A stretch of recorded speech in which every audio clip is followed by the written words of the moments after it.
Okay, so we're on stage today to do the Szygenda challenge. You may have seen him last week playing Kennen and just dancing between first and second mid towers. We're gonna have some players, analysts, and Broxah do it as well. Uh-oh, the pressure. I think... All right, GG. Okay, try again. It's not easy. I think you have to keep on moving while you do it. Oh. Oh, it was so close. So close. Okay, the last right hit. Mad Lions mid laner Niski. Okay. Up to the test now. Is this something you've done before? No, but I saw someone tweet about it and how to do it, but I never tried. Okay, Szygenda did it live in his official game last week. I know. All right. Okay, Visualizing the map for now. Okay, I think I have a tech. Okay, I'm gonna try my tech. Okay, what is your tech? The tech is... No! But that was so close! Okay, honestly, it was actually really close. Okay, try it again, a second time, and then that's it. Okay, so my first technique was good. Yeah. And I think you have to... Oh my god, that's so good! Okay, he's cracked. Okay, I got it. Okay. Okay, next. Thank you, Niski. GG. Hyli, up to you now. Okay.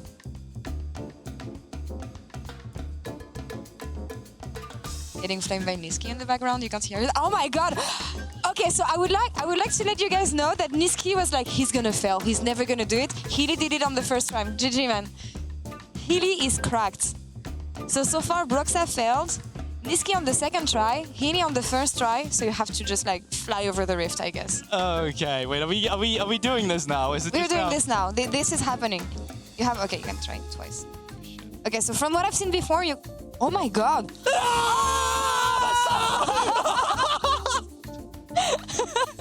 First try, that's what I'm talking about.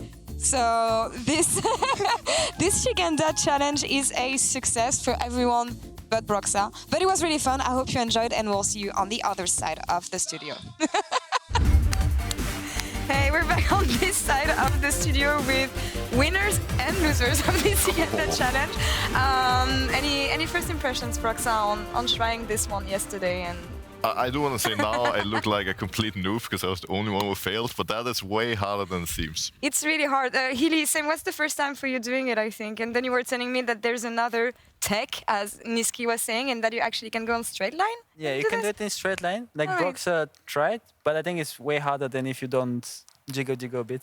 And yeah, I'm kind of sad that everyone kind of completed except Broxah, because I think this is like really hard to do. Yeah.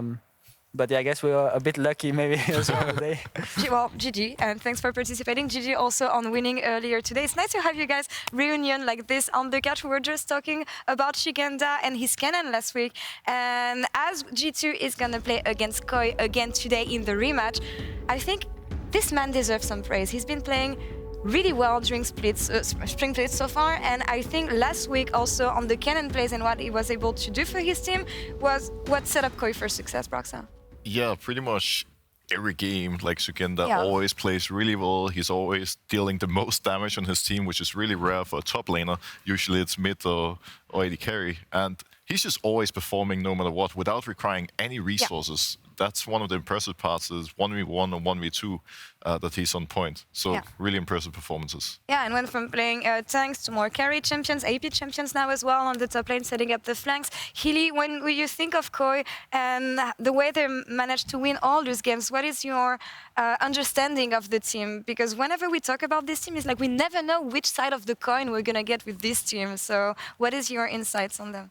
I think right now, I mean, usually I feel like they were more bot dependent. Yeah. But now I feel like they're more like solo lane dependent. I feel like Szygenda is like playing very well. Even like 1v2, I remember with his Jace, he was like outplaying them under the tower. And I feel like he really has stepped it up. I think his Jace is really good, his Kennen is really good. But also I feel like a lot of power in this team is their jungler. Definitely. I feel like if he has like a good game, if he's like performing, then the team looks very scary. Yeah. And if Larssen is having a good game on his like control mage or something, I think he tried like a Kali and he looked very good, and his Sylas is very good. But I feel like when I think of Larssen, it's more like Orianna, Viktor, Cho'Gath, this type of champions. And it doesn't strike me as a Kali or Sylas player. But I think he's playing very well on those two. So I feel like if mid jungle is performing, then they're very scary. Yeah, absolutely. And I think that's what we saw last week, Broxah, when Malrang was able to set up his laner in the early game. This is everything Koi needed to pick up the wins in the end, but when he doesn't show up, which more often than not happens for Malrang, then everything collapses for Koi. It feels like Malrang has periods where he's just a god and where his risks are always working out, and we praise him as one of the best junglers in the league, but then occasionally he has games where he just doesn't find the openings and where his aggression doesn't pay off, because essentially his playstyle is really, really risky for a jungler. Most junglers try to find a good balance between farming and ganking, but Malrang doesn't care about farming. He only forces ganks, and that can't always work. Yeah, absolutely. And we saw that last week, especially in the BDS series, when you think of Shio being instrumental in BDS's early games and how Malrang was not quite able to find the right opportunities for the team. Now let's switch to the other side, G2. We said it, sometimes burning the kitchen, sometimes coming up with amazing dish and menus. They burned the kitchen last week, I think, against Koi. Same questions as for Koi. Hyli, your understanding of G2 right now, because Larssen in PGL was saying that they were allowed to play so cocky because teams were not matching them in terms of level. But when you see that playing this risky draft doesn't always pay out now, what do you understand from G2? Yeah, I think drafting or prepping draft against G2 is like such a headache. It's like barely like possible, you know. Like when we played G2, it was like I got like tired after like 1 hour trying to like solve like what is going where. They're flexing like everything and they're having weird picks as well. But I think G2 have the opposite jungler of Koi, and I feel like it's very interesting. And I also feel like the mid laners are very different as well. I feel like Malrang is very selfless jungler. He always tries to help his laners before he gets himself in a good spot. And Yike likes to farm before he helps his laners. But they have Caps, so Caps is kind of like the second jungler that just pushes mid and roams, or doesn't even push mid and just roams and helps the laners. And Yike just farms mid waves. And I feel like if Caps is having like a really good game, G2 is scary, but yeah, it's not always the case. Yeah, we'll see which version of Koi and G2 we get today. Hyli, thank you so much for joining us. Congrats again on winning and advancing to playoffs. Elimination facing for both these teams here, two of the most winningest organizations we have in LEC. So back to Quickshot, Dagda and Guldborg for this series. Take it away, guys.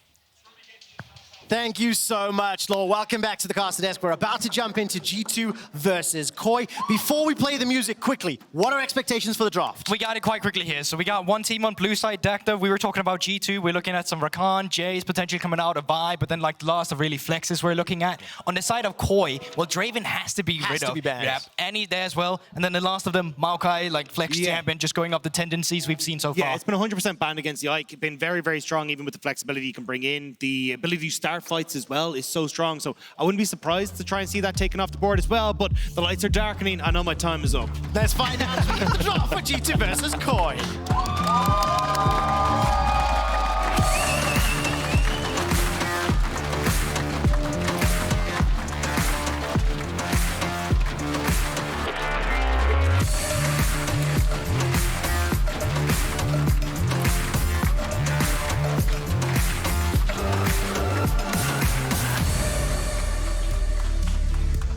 Let's find out if there's any surprises for today's game. G2 will be starting on the blue side. Ding, ding, ding. Rakan already removed from the pool. Draven as well. Guldborg, you're off to a great start. Yeah, the Sharpish is going off here as well. There comes the Jays as well. So Rakan, Draven, Jays. We're looking at an Annie here if we're still following the sheet so far. So let's see what Koi has got for us. I'm ready for the bingo to come through. It does feel like it has to be the Annie. There you go. Annie, yes. I mean, the order as well as the fact you got that is incredible. So the question is then, what do you prioritize or what do you favor for first pick here as far as G2 are concerned? Yeah, I think top lane is going to be a huge actually contention in the pick, as we've seen actually with Szygenda suddenly favoring the Kennen. We saw BB as well yesterday on the Kennen. Suddenly, I think we'll see some of these champions take the priority. Yeah, I'm curious to see as well exactly what happens if we do get the Maokai ban coming through here. Do you look for something like the Wukong? It's going to be the Gragas ban. So the question mark then is like, do you end up going for the first pick Maokai, which has been left open, and G2 are going to gobble that up immediately? Yeah, and I think now from the side of Koi, they might just be looking to get that top laner immediately. They're one of the few teams who actually prioritized it on one of the first rotations. So we quite often see them either go for the Jace or the Kennen here for Szygenda immediately. But with Zeri also being up and available, you could go for a rotation where you know Vi is no longer available, and it's a safe AD carry to go for. Well, that is locked in there for Comp. We just saw another pentakill racked up a moment ago. And just as a quick aside, this Maokai for Yike, 6 games played, 6 wins on the champion. Yeah, he's been absolutely incredible, which is why we've seen 100% bans against G2 coming in towards groups. But now the big question mark is how do G2 want to respond to the Zeri? I imagine Xayah probably going to be the one they go for, but actually going to go back towards the Lucian Nami now. Yesterday, they saw great success on it. Didn't look so good, I'll say, in the early stages in lane, but when they got into those early skirmishes, the culling was decimating the enemy. Yeah, the good strategy they had in yesterday's games was the fact that, well, they were just getting platings away, they were getting passive gold, getting ahead of the enemy AD carry, but also the fact that they did find a solo kill. They got traded back afterwards against Zexakik and Kodos, but it was still a pick that they piloted well, which we quite frankly does not see often in Europe. One of the big things is trying to hit that one-item spike and then play off that, and I think that's where Hansam and Mikyx did a really good job of using the culling, finding these picks around mid, and especially when you got a Maokai, it's very easy to set that Lucian in mid lane and try and set up those picks with the ultimates. And I mean, when you look at the zone control already for G2 with the Maokai, with the Nami, team fights are going to be extra complicated here for Koi.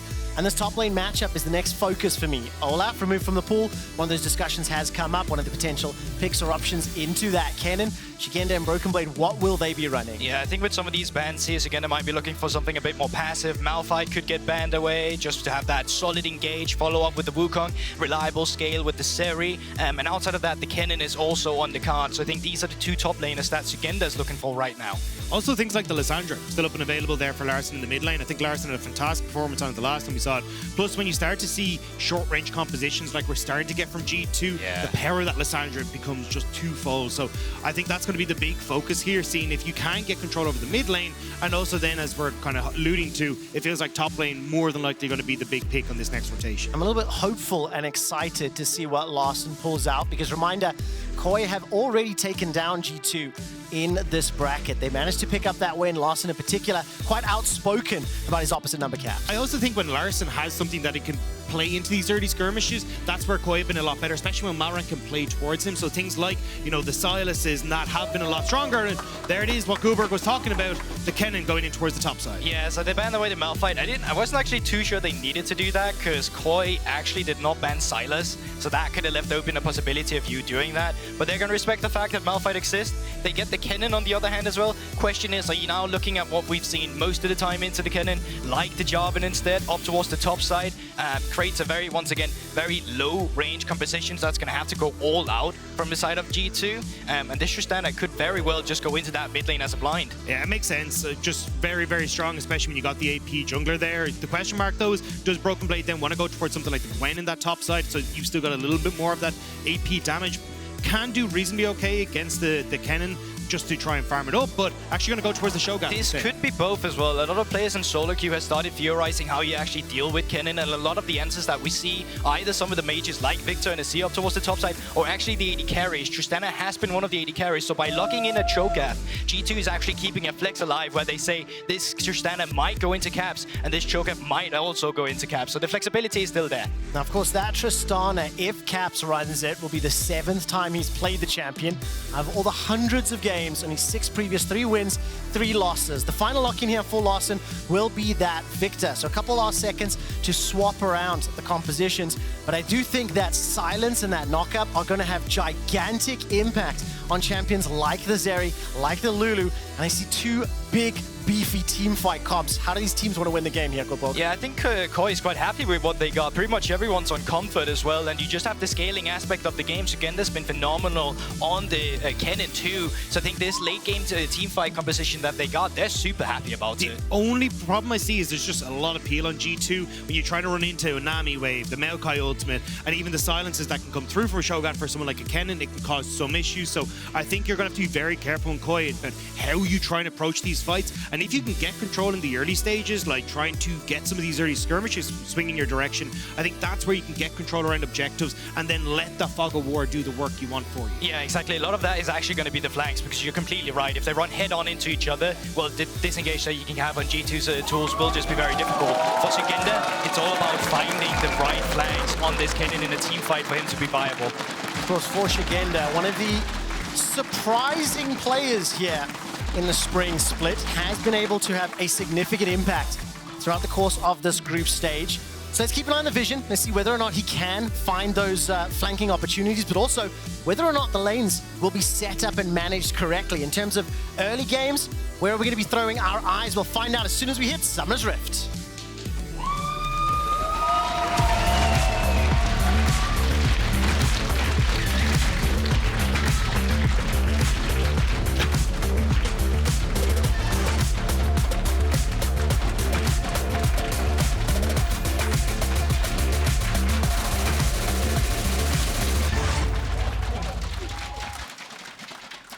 So welcome to game 1 of G2 versus Koi. Elimination match with the winner advancing to face Mad Lions next weekend. The loser will be removed from playoff contention. All right, a little bit of posturing here in the river, but Guldborg, I'm going to come back to you and ask, early game and priorities, who do you think could make that first move? Yeah, I think Yike is going to be the difference maker. We're looking at a different set of pacing from the two junglers. Malrang with the Wukong. We've seen what Wukong can do as soon as you get that Divine Sunder and you get your level 6. But Yike has the agency pre-6 where he can actually find a gank. A little bit of trading here. On to Szygenda. He'll be able to sidestep that Rupture. There's no real threat for the time being. Duos will just be facing off in the bottom lane and still posturing in that river, but I don't really expect anything further to come from that. So both junglers starting the top half of the map. Yeah, I think the big one is kind of waiting for the level 3 to hit for G2 kind of across the board, especially bot side. They want to try and get control there, have access to all their abilities so they can push, but Yike trying to start things off early. Oh, rocket jump forward there from Caps. He's trading onto Larssen. Yike will continue to bully Malrang just for the time being. Shigenda's left alone in that top lane for now. BrokenBlade will make his way up. Yike and Malrang still trading a little bit here. Worth or not worth, GB, is at least a little smash forward. And now it's all of a sudden Malrang on the front foot. Yike's down to 200.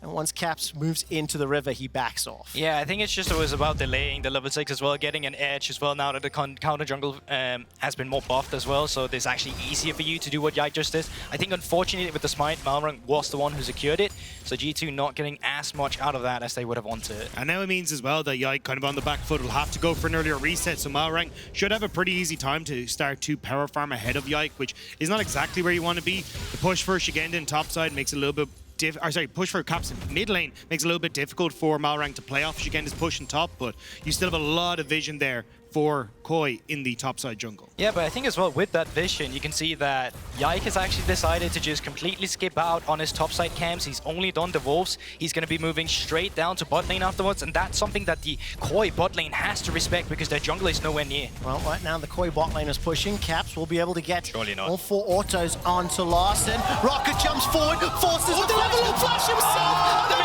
But the minions will not be able to finish it off. Larssen survives. Oh, the level up coming in clutch for Larssen there. Small hesitation for Caps before he jumps in, and that hesitation is what makes the difference. That was so well played by Larssen, though, managing to get the Q at the end for the shield. Caps TP's back into mid. Will just spot out Malrang trying to get over the wall here onto that blue, but can't really get help from Larssen right. All right, Caps was able to teleport back to the tower. Rocket jumps out, Malrang's down 100, continues to drop down to 80. No flash there for Caps, and Malrang escapes with his life. And these level ups are coming in just the right time for Koi in some occasions, but nice job there by Caps to actually push out Malrang, and now you can see Yike is the one that wants to go on the aggression. Moving in, will spot out that the Wukong hasn't actually gone for any of these bot camps, and won't go for any of the camps himself, but at least getting that vision down. Yeah, so call back to what we had as well, actually. Just wait for that a second. Here we see the replay once again. Larssen feeling himself quite comfortable stepping up here. Just really afraid of actually getting taken down. And this hesitation right here for Caps is what waits. You can see the cannon is ticking and ticking down, and then it dies to the turret. And that's where the mistake lies for Caps. That small hesitation we see before the dive comes back to bite him. And that Siphon Power Shield keeping Larssen upright. The bigger thing for me, Caps already demonstrating how he wants to play this game and this series. Well, forward the whole time, jumping into Larssen aggressively. He still has that very minor CS advantage.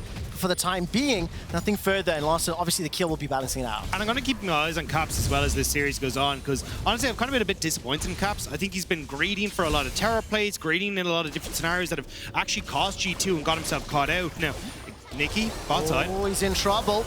Caught up by that glitter lance, heal and flash under the tower. Comp takes 1 and 2 shots and able to get out alive. And speaking of those mistakes, we catch Mikyx way too overextended, or just not realizing he's on wards down there at the bot lane, and the Koi bot lane, they strike back immediately themselves. The fact they managed to get it as well when they have the cold ticking for comp as well is huge. You're just going to be able to scale so effectively in this bot side. Hansama trying to get something back, but not really going to be able to do too much. If this continues the way it's going, Koi are going to be in a great spot. Yeah, Koi with the scaling bot lane, suddenly getting something ahead here. The fact that Mikyx's timer was off reset as well means that he's not going to be here to actually punish and do what the Lucian Nami wants to do. They're not going to go as far in lane and has that forward percentage that we usually see them have, where they're able to take away some of the playthings. So huge pickup from the Koi bot lane.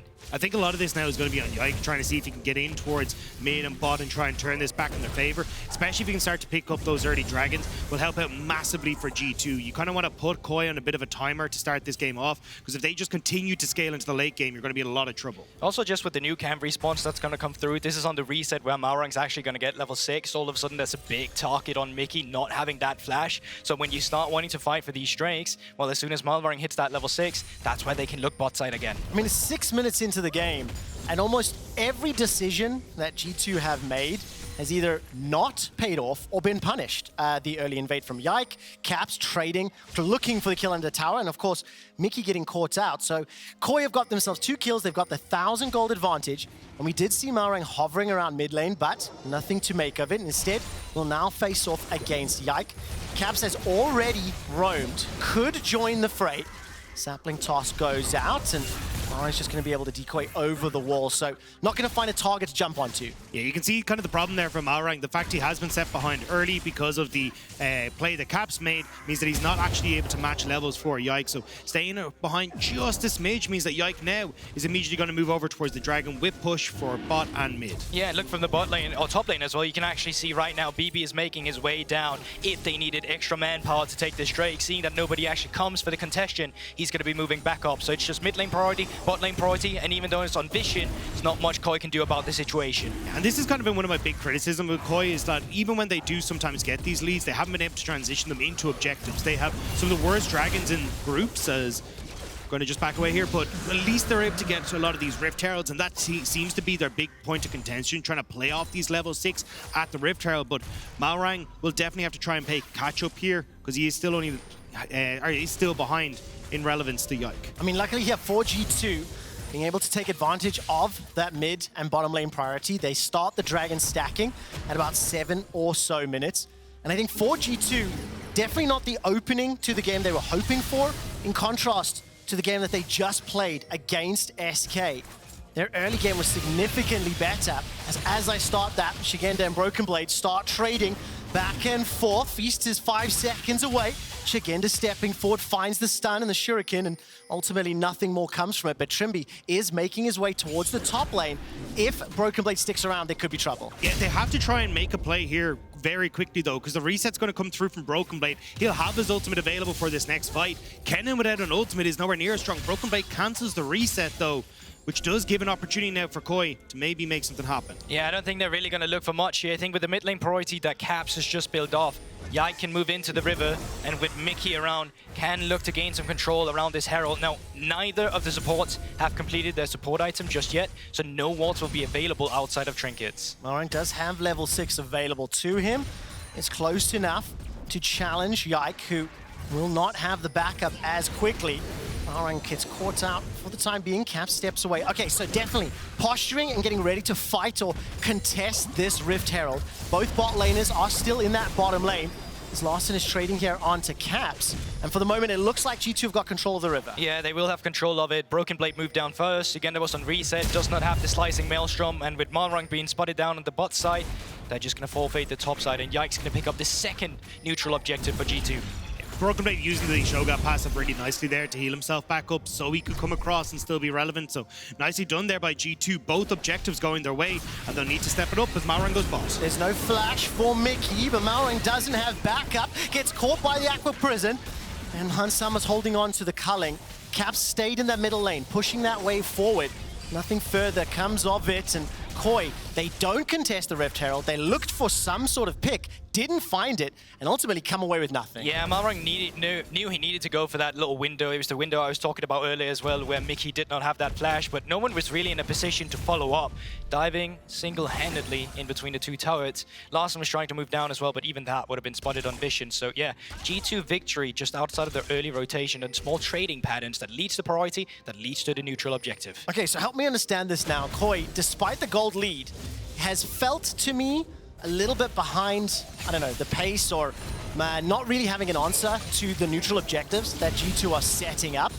But they are now starting to hit those, you know, item power spikes where they can look for the skirmishes, can look for the fights. How do they push this advantage? Yeah, the big thing for Koi is that they're trying to trade the objective control for, hey, can we make a play or get some gold elsewhere? Like Szygenda investing ultimate on the top side, trying to set up for a gank where they could kill BrokenBlade. Same when you look at like Malrang trying to play around bot side here, but the biggest problem is that they actually haven't been able to convert those, and now it's G2 that are slowly starting to eke their way back in. Yes, you got a gold lead, but 1,000 gold as you start to hit these one items isn't really going to mean too much in the grand scheme of things. Yeah, and I think the big one as well is when you finally hit that 14-minute mark and Szygenda can actually use his TP to a ward instead. Something that G2 at times have been a bit lacking on has been not sacrificing wave and moving to an objective. So sometimes they'll just overstay for an extra wave. For example, top lane with BB, he'll be a little late to the objective. Because of that, there's a very small window with the opportunity for other teams to punish.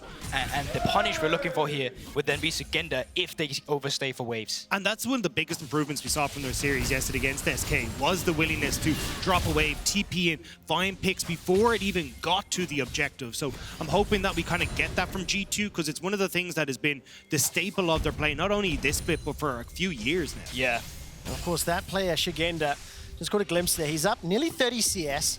Talked a little bit about the impact that he has had throughout the course of these best of series. And take a look at some of the stats. Kill participation, 60%. First for that. First for damage per minute. Damage share as well. And on this Kennen, I mean, you talked a lot about it, Guldborg. Potentially finding flanks, potentially coming in from the side, because running head first into the likes of Nami, Maokai going to be very challenging. For the time being, very content. 12 minutes of pure laning. He's got the lead that he would have hoped for. Hasn't been under pressure at all. And with 10 seconds to the next dragon, teleports are available for both top laners. So there is the potential to get involved. Yeah, and it has been one of his OG picks as well. I'm not even talking about when he was playing LFL last year. I'm talking about when he was first introduced to the academy. He's Larssen now. Might get caught out. Nature's Wrath goes out, gets pulled back. Bramble Bash as well. Culling is now dropped from Hansama, and Caps picks up the kill onto Malrang. Dragon is spawned, and this should be an uncontested Drake. And this is what we're talking about for G2, finding those picks before you even get to the objective. You don't get to set up as a 5 versus 5, but also playing around this Lucian power spike. Immediately hits the Gale Force, immediately they look for the fight, but Caps might have bitten off too much. Forced to flash, running for his life for now, got turned into a little bit of a munchkin, and with the help of Trymbi, Larssen picks up the kill. Yeah, he tried to hit the bomb so he could get the W as active again. The problem was he hit a minion and then he died afterwards. So yeah, a bit of an overextension for Caps. G2 will still be able to pick up the Drake, but that could have been avoided. But how often are we saying this for Caps? Bit of an overextension, sticking around for a mid plate, now trying to go for the kill in mid. It feels like Caps is trying to make too much happen more than he needs to, and there's teams now that are starting to punish that. And of course, Trymbi was literally just hovering, waiting for the engage. Immediately punishes. So 2 kills there for Larssen, manages to pick up a plate. The dragon was secured, and it's still a very minor gold lead for Koi. But they cannot play, excuse the pun here, but Koi themselves, they need to find those windows of opportunity and initiate more decisively. And that's why I want to come back to that Szygenda point as well, although I might have to hold that. You will for now. Hansama's running for his life. Still got the flash and the exhaust available. And it was just Comp there looking for the engage. Yeah, because Szygenda's been absolutely incredible for Koi. Like, going back, he's like nearly 30% of the team's damage, right? That's 5 percentage points ahead of the next highest. This guy has been absolutely incredible for Koi, and the big factor is he does have 1,000 gold lead on this Kennen. He's just picked up the Hextech Proto Belt. It feels like a huge amount of this is going to rely again on Szygenda finding these windows of attack when it comes to team fights, when it comes towards the next Rift Herald in a minute's time, because Koi really don't want to give G2 over more control of this map. Yeah, and the next Drake is really where Koi has to change the pattern of the game so far. Koi's been very good at getting gold leads for themselves, not so much any neutral objectives, and they want to stop the stacking that's coming out for G2. They want to be able to use their wallets, specifically when you take a look across the inventories right now. Lots of mythics have already been completed. You take a look at Larssen on the Viktor. He's already scary at 11-11 right now. He's going to continue to scale, and he's sitting at 1k ahead of Caps. I mean, such a great position here for Koi, and it's been a really interesting laning phase thus far. So obviously G2 have had command of sort of the pressure from the lanes, converting them to those neutrals. Despite Koi picking up the kills and the gold lead, I have felt a little bit of hesitation maybe, or maybe like not the best positioning to look for those picks, to look for those engages. So when will they find that opportunity? I mean, look, there hasn't even been tower fallen yet, so we're just in this like extended farming phase, which I think will be good for Koi. I think this is kind of the moment where Koi could actually look for a fight. You have prevented Caps from being able to reset. He hasn't completed his mythic. You'll have push coming through in the top side here as well. We can immediately turn over. So I think this is where you have your best chance. Even look at bot lane. They got shove as well. So this is where Koi can set up for a fight. Use the fact Szygenda can have multiple angles of attack. And G2, respecting that, will just back off. Yeah, G2's going to go for a cross map. They're going to look at bot side instead. Koi, with only seeing Caps here, can look for the mid lane. And the reason why you can also just look to get aggressive when you're Koi is because you take a look at the summoner spells for G2 right now. What's that on Caps? No flash. Yike, no flash. You have the slicing Maelstrom again that you have to follow up as well for Malrang, and that's something that G2 has to respect. They're not in a position to take a team fight right now, so at least some credit has to go for that. But Koi, they're also finding the window, and they find their first neutral. It's traded back in the bot lane though. Okay, so the tower falls in exchange for the Herald, whether or not that gets dropped to help out potentially Szygenda immediately here in the top lane.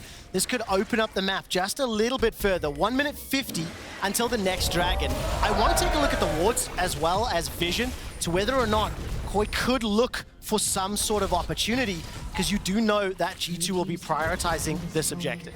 Yeah, I don't know if there's going to be much of a chance here for G2 to really contest. I mean, they are getting a quick reset in here and getting some vision down, but I think once you have Comp, Trymbi, reset, they'll start to be able to move mid. And once you can fully utilize that mid push in towards the river area, I think you should be okay. Thing to keep track on now is that how is this vision gonna get moved? Because right now when you take a look at the minimap, a lot of it's red. A lot of it is on the top side because we've just had Koi set up for the Herald. They need now to work to get it on the bot side, and for G2, it's about avoiding that. You send your highest, what would you say, gold lead member into the mid lane with Hans Summer. You keep the priority going from the bot lane here, and that's where you want to build the pressure up going into the Drake setup. That's exactly what G2 are doing for now. Remind on the previous Drake, they were able to find that pick onto Larssen and secure the second of the game. G2 playing with pressure in the bottom, pressure mid. Teleport is not available for BrokenBlade. He's running up to catch the wave from Szygenda, who will have his TP up shortly. And once again, it is just applying pressure, get this mid lane under control so you can be the first into the river. There's not a huge amount of TP wards available for Szygenda, though. A lot of that vision that they had on the bot side has just died out. So G2 now establishing themselves in river. I'm curious if Koi actually try and attack from the bot side in towards mid. Oh my god! Look at that damage. Rapid fire cannon is in the inventory already here for Hans Sama. That's going to force Comp away. 10 seconds into the Drake. And look at the bottom lane here. Yike, as well as Caps, moving into the jungle. That should just be Drake gone. Caps can move in this bot lane minion wave into the bot side turret. Hans Sama is doing it in the mid lane. Yike is starting up the Drake. Szygenda on the tower, not in a good TP position because the BrokenBlade can just stop him with a rupture. This is another Drake going over to G2 and putting them on soul point. I mean, the damage coming out there from that Lucian Nami combination is fantastic. The thing is, I can't help but feel like G2 are just strangling Koi off the rift. But this is what we're talking about, actually. Gonna hold on, BrokenBlade. Oh, here comes BrokenBlade. Hans Sama as well. Malrang's gonna be able to escape for now. Looking for the re-engage. His Comp is sitting in the wings. The dragon was secured. in the interim, and nobody falls. And this is what we were talking about, using that power spike that you have from Hans Sama, right? Immediately he turns onto comp, pushes comp out, so you win the fight before you even have to really fight. And then they start to move over to look for picks, and now they've got more control over mid lane again. This is what a lot of LEC teams haven't been able to utilize with this Lucian Nami combo, and why Hans Sama and Mikyx, when you get to this 15 to 23 minute mark, are looking so strong on these picks. Yeah, but I also feel like the last sequence of play for Koi maybe has been a bit lackluster. The fact that you utilize your Rift Herald topside, could have used that for Drake as well, could have used that to break open the mid lane, then you could have looked at side lane. Szygenda, when you use the topside, you have a long lane on topside. In a situation like we see right now on the minimap where he's recalling, you could have used that time to actually move into the Drake area too. I feel like there was a lot of small windows where Koi could have done more, but they stood on the tower, and G2 was just able to take control of the map. I don't know how to feel about Koi's game thus far. 20 minutes in, the word in my head is like scaling. Fearful or trepidatious, maybe.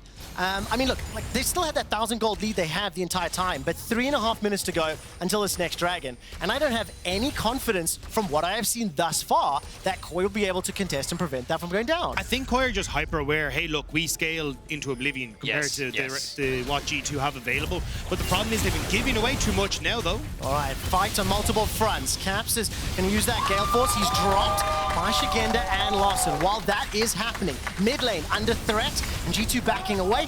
BrokenBlade looks to try secure that top tower. Yeah, but these are the cool plays we would have liked to see from Koi earlier. Solo lane on solo lane to come down and gank on Caps here, finding on the turret, great stats on objective, but you're trading it for topside as well, so you're only going even here. Well, yeah, of course you did get the kill, but maybe could have looked better. But still, Koi, they're staying in it, they have the late game aspect of it, so by no means are they out of this game yet. And that is exactly what I wanted to see from Koi, and that is where they pull a trigger. Now, G2 trying to pull a fast one. They've started off the Baron. There's not a lot of vision to play with here. Larssen stepping in through the jungle. TP from and Caps. if they stick around, this will be scary. Teleport coming in, Caps from the mid lane. And they're still keeping that Baron aggro. They can go for this because there's still no ultimate for Szygenda. He does have the teleport, but they have the better team fighting right now if they turn. No ultimate for Larssen either. Hans Sama looking to take down Trymbi. Nature's Grasp will be able to root up one. Yike secures the kill. Baron has reset, and Malrang looking for an opportunity to flank will be pushed away. Malrang had to leg it. He just tanked up the Baron the entire way trying to come around, and that gives G2 Malrang shoved off. They get the kill onto Trymbi, so they turn right back towards the objective. Szygenda's ultimate's up so soon though. It really, really is. Malrang so low on hit points. Cyclone and Flash is available. Baron's down to 6,000. Szygenda needs a little bit more time. The Slicing Maelstrom is on cooldown. Baron is resetting. Flash away from Szygenda. And Koi will at least interrupt the Baron take. Yeah, they get the flash for Flash there. Szygenda was trying to pose, pretend like he had that ultimate. BB calling his bluff, just flashing forward, trying to see if he could lock him down. It's a brilliant call from BrokenBlade though. Flash on Cho'Gath is like sometimes value, right? Flash on a Kennen at this next dragon fight is so crucial. And now Szygenda won't have that available. So Larssen flashless as well. Trymbi no flash. This is where G2 now actually have an opportunity to try and punish at this fourth dragon.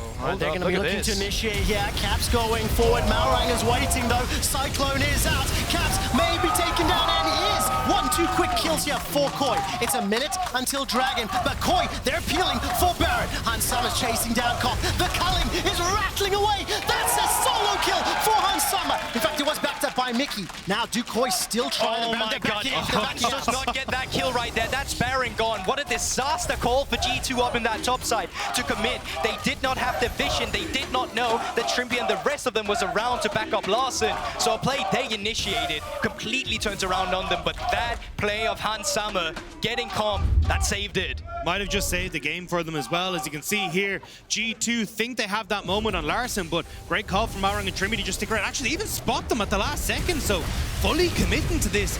Massive mistake from G2, thinking they could maybe burst out a Viktor. I was like, that's not really going to work out well for you, lads. Yeah, that is, well, just incredibly greedy.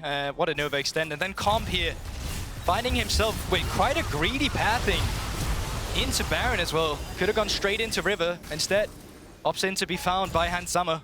Committed the flash as well, so another one of those crucial summoner spells unavailable for the Soul fight. Ultimate's down for Malrang, for Szygenda, for Comp. So they do need to buy some time. Koi are already inside the river.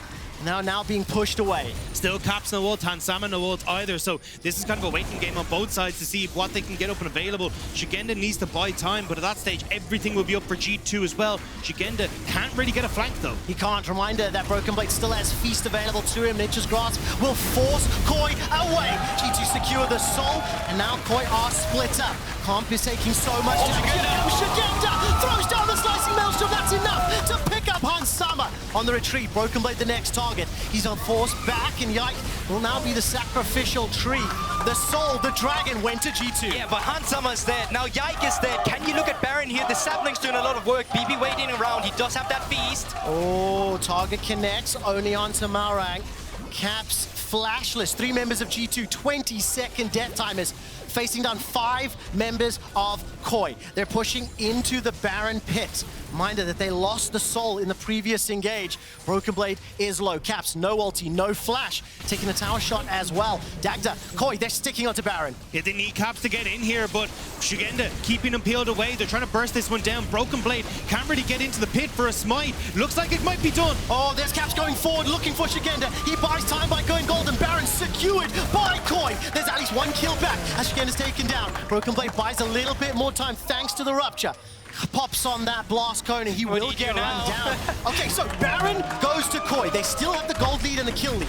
Soul is sitting with G2. How do you make sense of this game? Yeah, but I mean, I'll be honest, this Soul is one of the worst Souls you can get in the game. So for G2, really unlucky that this is the Drake that they're going to find for themselves. And Szygenda using the terrain around him to actually not even need to find a flank, but just get blown straight into their head. It's a double unluck for the Chem Dragon, because that actually blast cones him even further in to the rest of G2, which works out perfectly for Szygenda. Really great fight, and the fact that they now get to also turn over towards the Baron, you got 30-40-second death timers, are going to be able to get out of the base and get good use out of this objective. Szygenda giving his life here to make sure that they could get the Baron without any sort of funky steal from BrokenBlade's ultimates. But even then, right, you get 1 kill, but then you still give over 2 kills, and you still have the Baron buff going over, so Koi is suddenly being activated in this game, and I gotta be honest, a lot of the things that's happening has really been G2 overextending, and then Koi finding it.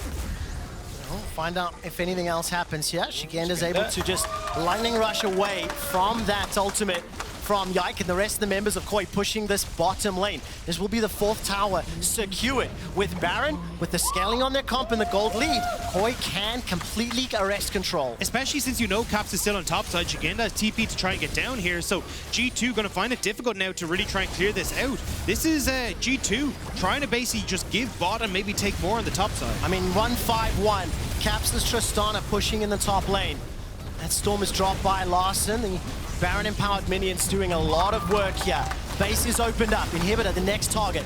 Malrang chunked out. Hansama is very, very low.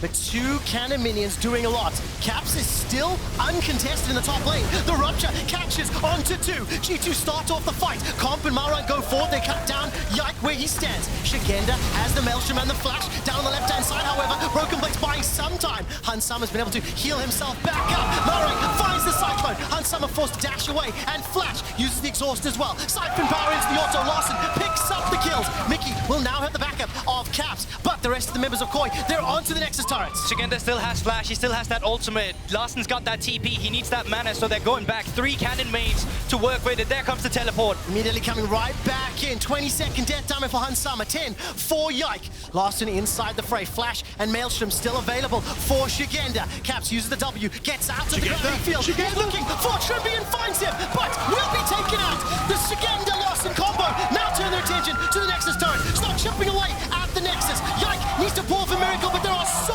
many minions to deal with. Larssen will look to pick up the triple kill, look to pick up the Nexus, and take down G2 once more.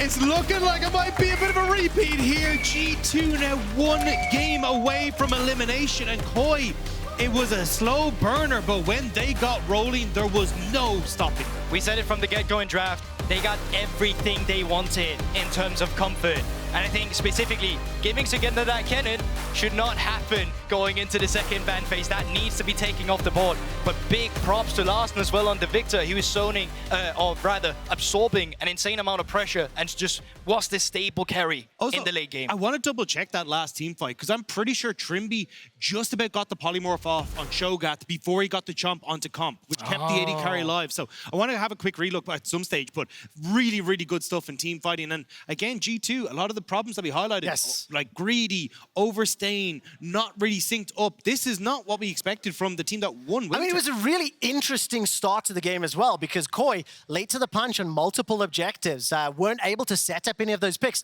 They had the scaling, they played patient, and once they got to that fourth dragon, yes, they were activated. But ultimately, kind of some things for both squads to look at for game 2. Oh yeah, for sure. But I think the back break for G2 was just that teleport topside play that they had up there. That was the one that just was the nail in the coffin. Had Handsummer not gotten the kill back on comp, that would have been Baron. That would have probably been the game already there. But they continue to make these mistakes as well. So for G2, they need to be more, laid back, actually, going into We're going to find out what their plan is in a moment or two. For now, though, we're going to head to the analyst desk to break down that game just a little more. And it was an interesting game for sure. Really weirdly paced, I want to say. It was a bit sleepy at the start, yeah? Yeah, especially when you look at the composition G2 was running here. I was expecting more action from the very first minutes of the game. Talk me through what happened in the early game, and especially the difference between the objective control on the side of G2 and the fact that Koi was way more focusing on getting kills and action on the map. Yeah, the thing, it was a little bit weird because I think that G2 wanted to maybe play a little bit more towards the early game, but what happened with Caps around the mid lane early on sort of slowed it down a bit. There were a couple like small issues that turned into kills and shut things down. Of course, Caps going for this fight up against Larssen resets the W off of getting the explosive shot right there, but then goes for it, and then the flash dodges the W damage. W+1 auto should have been enough, but then as Caps is flashing back in, Larssen's leveling up, so that goes poorly. Caps then died a little bit later on as well to a nice roam from Trymbi. I think Trymbi was very active around the map, even covering some topside stuff too. Yeah, I think the moment all this stuff happens around mid lane, G2's entire plan is kind of screwed because with Tristana mid, you have to be able to push and pressure the Viktor. And on Koi's side, they were just scaling like crazy across the board. So them suddenly being able to play early game was so huge. Obviously, G2 still did pretty well with the position they were in, getting all the dragons and whatnot, so at least not having to worry about soul. But we saw it simply wasn't enough. And I think the big issue for like if G2 wanted to play through the early game is like they want to activate Caps to set up dives on side lane, like either diving the Kennen with the burst from the Cho'Gath, or especially making plays towards the bottom side. Maokai, maybe it's a little bit harder to walk over there himself, because if Wukong counter ganks that's a really good position for Koi to be in. So you need to be having that mid laner that you can play around. Fact was though that they couldn't really do that, so that option got shut down for them. There's also the awkward death in the bot side while Mikyx was recalling on a ward that he got shut down. You could see after that Trymbi was making his rounds around the map too, which limited a lot of what G2 wanted to do. All right, let's move to the soul control from G2. It was not enough on their end, but I think Koi had the perfect comfort composition. I know that Hyli before the game was talking about Larssen's champion pool and how much more comfortable he is on these kind of champions, but okay, that's for later maybe. Ender, you want to talk us through? Yeah. Basically, Koi just never fought an objective, right? And there's good setup initially. Like the first one, Viktor needed a base in mid lane, so they get first Drake. The second one, they're trying to run into the enemy jungle, pick off a player, and then convert it into the dragon immediately following it. But you'll notice it's actually working with prio in both lanes. There it's bot lane. In mid lane too, it's using the Maokai to sort of cheat a little bit of priority as well. And then this third one, huge chunk out of the Lucian, sets up for a very easy Drake take. So it was like very small things that made it very easy for G2 to stack up the Drakes. And it wasn't until the fourth one, Soul Point, that Koi actually tried to do something. And I loved what Szygenda's trying to do here with the Chemtech Rift, the big range on the Blast Cone. He's able to dive in to the back lines and lock him down for a couple of kills. And we were talking about the composition and how maybe it was, how hard it was maybe for Szygenda to find these flanks and the entry opportunities, playing against an Exhaust, playing against a Maokai, Nami ultimate, but he managed to find Trist ult, everything, but he managed to find the right opportunities for the team once again and taking them to success. Well, the guy is just proving time and time again that he's always going to be the consistent rock in the top lane and someone that Koi can so heavily rely on. And as we talked about going into the game, when the others are also stepping up, when someone like Larssen is, you know, dishing out more than 40% of their damage, like absolutely crazy. We need Szygenda to continue being consistent. We need Malrang and Larssen to continue stepping it up. Hopefully a little more control around dragons, but ultimately it's, you know, it's kind of small things, and if they keep it up, maybe they're gonna 2-0 G2. I mean, yeah, they're in a really good position right now, and that's what I was saying a bit earlier when we before we talked about the Drakes. For me, they had the perfect composition together against G2, putting Larssen on a control mage on Viktor, giving them scaling options. When you know that G2 is going to be careless sometimes, which is what we've seen more often than not from them recently, I think Koi had the right approach here. Yeah, them. I think they did. And I think in another world where they don't get like chunked out or fought, you know, in the 15 seconds before a Drake fight is going to end up happening, like they want to get that Wukong and Kennen out of the top side and bring them down to contest around objectives. So I do think that even in this Koi win, like I look at like some of those moments preceding the objective setup and I'm like, okay, that was still very good play from G2. If early game goes a little bit differently, this is still a very competitive matchup. I wonder if some teams are getting baited a little bit by what's happening in scrims, because all the games we're seeing here on stage are just turbo scaling. Like the best team fighting comp usually comes out on top because the games, while being some action, always comes down to the objectives, the dragon fights, the heralds fights. And it's the same we saw in the first series of the day. So sure, G2's comp can work, but it's really high execution based, whereas for Koi, if they don't lose early game, they can never lose team fights later on. And I've yet to see a good answer into this Kennen. Like, I was excited to see the Cho'Gath because I'm like, okay, look, the passive allows you to sustain through lane. There's good burst, the silence, like definitely ways to shut him down in the team fights later, but he's down 30 CS very early on into the game. And yeah, that's not the end of the world, but the Jarvan top lane niche counter pick also was dropping behind a ton. So when I saw the Jace ban, I wanted to see G2 lock in that Kennen first pick, just like we saw them do yesterday, and I think that'll be a big change for them. Yeah, definitely. And to bounce back on what you were saying just now, Broxah, I think when Larssen talked to us last week in PGL, he was talking about the fact that right now Koi is playing exactly the same way they play in scrims, with confidence, no hesitation at all, and I think it shows again today. I'm also wondering the impact of both these teams playing each other so frequently and how personal this matchup is becoming in the LEC. Focusing on to the next game, G2 chose blue side, same as game 1, but are we waiting for any adaptation on both sides when it comes to drafting, approaching the game?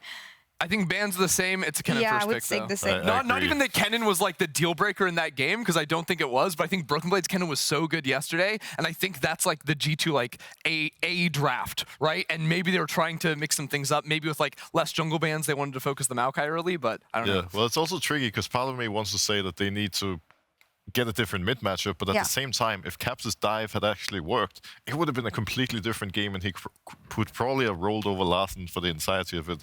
So, all in all, Kennen is a good adaptation. Maybe get a little more scaling on G2's side, so even if early goes wrong, they're still fine later. Same advice as last week, then. I want to say we see... Yike back on a pocket pick. Also that. Give him this stingray. We'll see about this after the break. Will it be the first time in the history of the organization that G2 misses out on playoff? We'll find out right after the break. Well, right now the Koi bot lane is pushing. Caps will be able to catch all 4 autos onto Larssen. Rocket jumps forward and forces the flash himself. They're trading, but the minions will not be able to finish it off. Larssen survives. Look, he is the W. Just. He has that, he has jump up. Kill Nami fast, and then go, I think end that.